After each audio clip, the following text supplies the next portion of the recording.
কি করছে এটা? পাপাটা শুধু দুষ্টু দুষ্টু করে। এগুলো কি? এগুলো মিষ্টির রস বেরোচ্ছে। এগুলো মিষ্টির রস। চুক চুক চুক চুক চুক। হ্যালো এভরিওয়ান, তোমরা সবাই কেমন আছো? আশা করছি যে যেখান থেকেই দেখছো না কেন প্রত্যেকে খুব ভালো আছো। আর আমার চ্যানেলে যদি আজকে নতুন হয়ে থাকো তাহলে প্লিজ চ্যানেলটা সাবস্ক্রাইব করে দিও।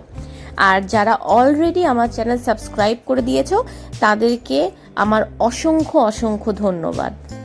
তো গতকালকে রাতে খিচুড়ি বানিয়েছিলাম, তো ওখানে অনেকটা খিচুড়ি রয়ে গেছে, তো সেই জন্য আমাদের জন্য আজকে আর সকালে কোনো জলখাবার বানাইনি, মানে আমার জন্য আর তোমাদের দাদার জন্য এটাই হয়ে যাবে। আর মেয়ে বলছে সকালে সুজি খাবে, তো ওকে একটু সুজি করে দেব। দেখতে দেখতে শীতটা চলেই গেল। এখন না বেশ গরম লাগে। আমি তো রীতিমতন দুদিন থেকে ফ্যান চালাচ্ছি, মানে আমার ছেলে মেয়ে এত ভসভস করে ঘামে, আমাকে বাধ্য হয়ে ফ্যান চালাতে হয়। এই মোটামুটি 1 2 এরকম স্পিড দিয়ে। তো যাই হোক না কেন, কিন্তু গরমটা আসছে, আর সেই বীভৎস গরমের কথা, মানে গত বছরের কথা যদি ভাবি, যেন আটকে ওঠার মতন একটা ব্যাপার।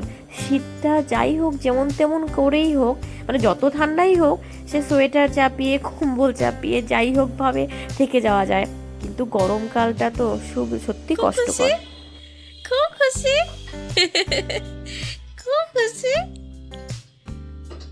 দিদিভাইকে নিয়ে বলা যায় খুব খুশি। বলবে বলবে বলবে কথা বলবে। কি বলবে? কি বলবে? গল্প করবে আমার সঙ্গে? গল্প করবে আমার সঙ্গে? ও বাবা, ও ঘুমো দাও, ঘুমো দাও, ঘুমো দাও, ঘুমো দাও। তো ছেলের স্নান, মেয়ের স্নান, আমার সবার হয়ে গেছে, স্নান করা হয়ে গেছে। আর ছেলেকে খাইয়ে দিয়েছি।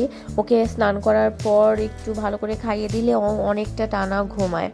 আর মেয়ে সকালে তো সুজি খেয়েছে, তো এখন ও একটু কার্টুন দেখছে। আর সকাল থেকে এটা আমার সেকেন্ড টাইম আমি বিছানা গুছাচ্ছি, মানে এরকমই হয়। মেয়ে বিছানার উপর ওঠে, এত লাফঝাপ করে, বালিশগুলো এদিক ওদিক করে ছুঁড়ে ফেলে, তো সেই জন্য অগোছালো হয়ে যায়। আর বিকেলের দিক করে আমার এক বোন আসার কথা আছে, তো সেই জন্য আমি একটু ঠিকঠাক করে নিলাম আবার। আর এইদিকে আমি মানে জিনিসগুলো গোছাচ্ছি, চেয়ার টেবিলগুলো একটু এদিক ওদিক করে নড়াচ্ছি ঝাড় দিব বলে। তো ছেলে আটকে উঠছে, ভয়ে চমকে যাচ্ছে। আর কাপড়গুলো ভিজিয়েছি, কিন্তু সকালে আমি গতকালকে ভেবে রেখেছিলাম যে আজকে দরজা জানলা পর্দাগুলো ধুয়ে দেবো, কিন্তু সকালবেলায় মনে ছিল না খোলার জন্য। তো এখন হঠাৎ করে মনে পড়লো, তো সেই জন্য একটু খুলে নিলাম পর্দাগুলো। আর এদিক থেকে একটুখানি ঝেড়ে নিচ্ছি, মানে রোজই একটু করে ঘর ঝাড়ার সময় এগুলো না মোছ করলে আসলে এগুলো ম্যাট ফিনিশিং, আমার ফার্নিচারগুলোতে ম্যাট ফিনিশিং, তো এগুলো মানে ধুলোটা ভীষণ ভাসে। শুধু ধুলো নয়, মানে যতবার আলমারিগুলো বা ড্রেসিং টেবিল খোলা হয় একটা হাতের ছাপ পড়ে যায়, না মুছলে পরে দেখতে ভীষণ বাজে লাগে। মানে এগুলো দেখতে যত সুন্দর হয়, এগুলোকে মেনটেন করা ততটাই ডিফিকাল্ট। আর আমার মেয়ে তো একটু পর পর গিয়ে এখন মানে ও অনেক নতুন নতুন জিনিস শিখেছে, মানে আমাকে দেখে ড্রেসিং টেবিলে আমি সামনে বসে চুল ঠিক করছি বা সাজগোজ করছি, ও নিজে টুল নিয়ে গিয়ে ড্রেসিং টেবিলের সামনে বসে যাবে, আর ওই কাচের মধ্যে হাত দিয়ে নিজের সঙ্গে অনেকক্ষণ ধরে কথা বলবে। তো এর মধ্যে পুরো কাচটা একদম ঘোলাটে হয়ে যায়, হাতের ছাপ পড়ে যায়। তাই আমি মাঝে মাঝে ভাবি, এখন শুধু দিয়া একা দুষ্টামি করে তাতে এই অবস্থা, যখন পাপাও বড় হয়ে যাবে আর ভাই বোন দুজনে মিলে এরকম দুষ্টুমি করে বেড়াবে, তখন যে কি পরিস্থিতি হবে, নাজেহাল অবস্থা আর কি। তবুও কি জানো তো, এর মধ্যে যেন অন্যরকম এক ভালো লাগা। মাঝে মাঝে হয়তো বা ভীষণ ক্লান্ত হয়ে যায়, মাঝে মাঝে খুব রাগ ওঠে, বিরক্ত হয়ে যায়, কিন্তু আবার পরক্ষণে মনে হয় যে এই সময়গুলো, এই মুহূর্তগুলো, এগুলোই তো স্মৃতি হিসেবে সারাটা জীবন থেকে যাবে, তাই না? এক সময় হয়তো ওরা বড় হয়ে যাবে, হয়তো নয়, এক সময় ওরা বড় হয়ে যাবে, নিজেদের মতন করে ওদের এক পৃথিবী হবে, নিজেদের মতন করে ওদের এক জগৎ হবে, তারা সেখানে ব্যস্ত হয়ে যাবে, তখন হয়তো বা এতটা সময় থাকবে না আমার সঙ্গে দেওয়ার জন্য। তখন এই মুহূর্তগুলো, এই যে এখনকার যে কাটানো এই স্মৃতিগুলোই সঙ্গে থেকে যাবে। তো সেগুলো যখন ভাবি তখন আবার খুব ভালো, মানে মনে মনে ভালো লাগে যে না, এই মুহূর্তগুলোকে, এই স্মৃতিগুলোকে সারা জীবনের জন্য ধরে রাখবো। আর এই যে দেখো, এই যে ফুলদানিগুলো তোমরা দেখতে পাচ্ছ, এগুলো হলো সেদিন যে বইমেলায় গিয়েছিলাম, তো সেখানে তো তোমরা দেখেছো যে সোনাঝুরি হাটে স্টল বসেছিল, তো সেখান থেকেই এই দুটো বাঁশের তৈরি ফুলের স্ট্যান্ড কেনা হয়েছিল, আর এই যে হাতের তৈরি এই ফুলগুলো কেনা হয়েছিল। তো এত সুন্দর মানে লেগেছিল। তো দুটোকে, এই দুটো স্ট্যান্ডকে, একটাকে আমাদের বেডরুমে রাখা হয়েছে, আরেকটাকে বাইরের ঘরে রাখা হয়েছে। তো এই যে দেখো, চলে এসেছি রান্নাঘরে দুপুরে রান্না করতে। আর সকালে তো কোনো কিছুই জলখাবারে তৈরি হয়নি, গতকালকের খিচুড়ি ছিল, তো সেটাকেই গরম করে খাওয়া হয়েছে। এখন দুপুরের জন্য এই লাল শাকগুলো আলু, বেগুন, উচ্ছে দিয়ে, মাছের মাথা দিয়ে চচ্চড়ি হবে।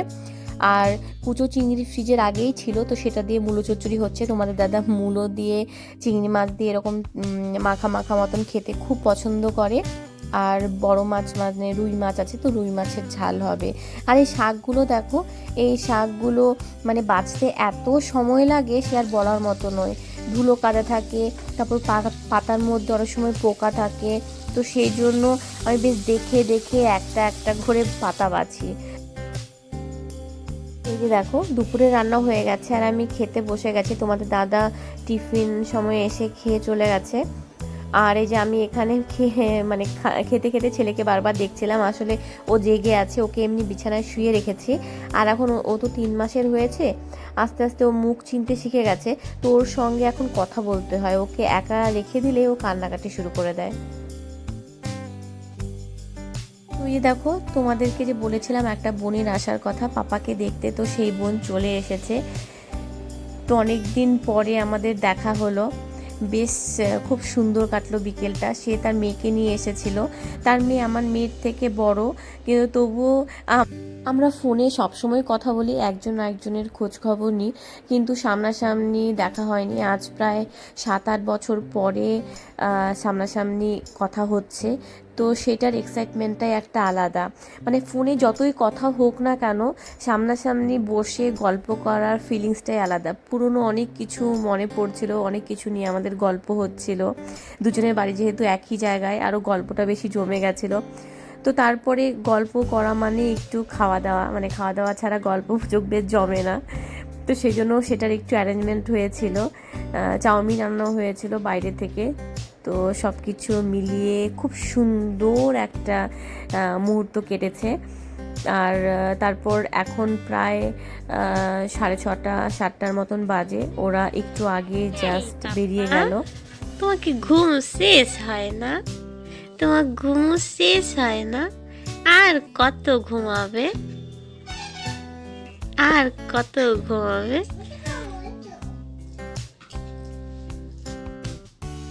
ওরা চলে যাওয়ার পর রাতের আটা মেখে নিয়েছি। এবারে আমি তোমাদেরকে একটা রেসিপি দেখাবো, মানে তোমাদের সঙ্গে একটা রেসিপি শেয়ার করবো। সেটা হলো ঘরে বানানো চকলেট। তো অনেকেই, মানে আমার মতো অনেকেই তোমরা মারা আছো যাদের বাচ্চারা ভীষণ চকলেটের জন্য বায়না করে। মানে প্রত্যেকেই, আমরা ছোট বড় কম বেশি প্রত্যেকেই চকলেট খাই, আর ছোটরা বিশেষ করে চকলেটের জন্য বায়না করে। তো সেটা যদি একটু স্বাস্থ্যকর উপায়ে হয় তাহলে ক্ষতি কি, তাই না? তো আমি এইভাবে সেই জন্য আমার মেয়েকে চকলেট বানিয়ে খাওয়াই। সেটা কিছুই নয়, দুটো জিনিসের শুধু প্রয়োজন। চকলেট, সেটা যে কোনো চকলেট হতে পারে, মানে ডেয়ারি মিল্ক বা ডার্ক চকলেট, বিভিন্ন ব্র্যান্ডের হয়।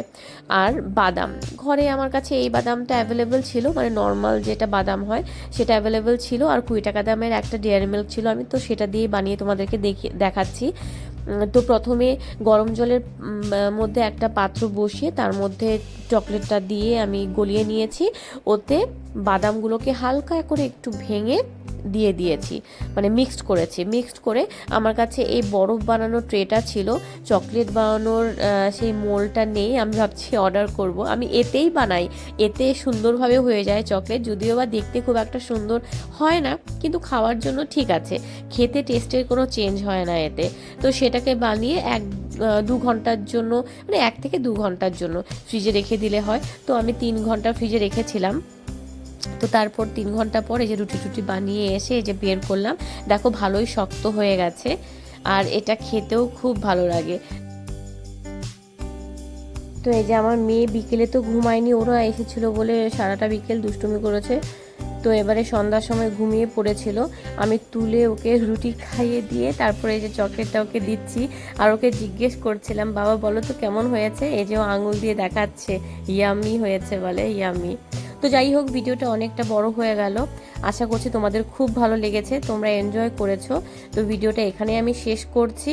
তোমরা ভিডিওটা একটা লাইক করে দিও আর আমার পাশে থেকো। সবাই ভালো থেকো, সুস্থ থেকো। আবার একটি ভিডিও নিয়ে তোমাদের সঙ্গে দেখা হবে।